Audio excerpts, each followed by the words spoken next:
Баткен облусунун Кадамжай районунда жыл башынан бери уурулук боюнча 13 арыз даттануу келип түшкөн. Анын ичинен 2 фактынын бети ачылган. Район аймагында мал базарларда, мал базар болгон жерлерде барып элдердин ошол жеринде арыз муундарын угуп, арыздатаңдар кайрылып ошол боюнча иш алып барабыз район аймагында. Кадамжай районундагы базар уурлук эң көп катталган жайлардын бири. Бул жактан сатыктагы буюмдарын жоготуп, же чөнтөгүнөн акча уурдатып сыздагандар көп кездешет. Бүгүн бул базарда милициянын Көчмө кабылдамасы иш алып барды. Азыр кылмыш болсо, милиция барып кармаса, эртең ойтой уруу ойлонот. Бу жерден дедим, милициялар келип атат, мени кармап коет деп, туурабы?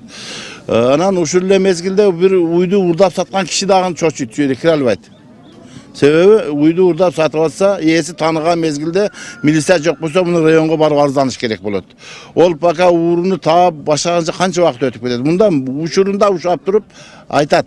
Баткен облусунда 4 көчмө кабылдама түзүп, алар атайын түзүлгөн графиктин негизинде бардык аймактарда иш алып барып келет.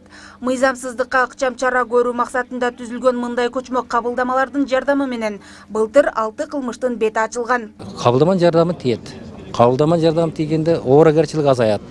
Ал районго бар, облуска бар деген көйгөйлөр элибизге кыйла жакшы, ордуда чечилет. Жергиликтүү тургундар милиция кызматкерлери тарабынан жүргүзүлүп жаткан иш-чарага туура баа берип, жарандык милдеттерин аткарып, тартип сакчыларына кылмыштын алдын алууга ар тараптуу колдоолорун көрсөтүп келишүүдө. Алат кызы Манас Исмаилов, 7 канал, Баткен.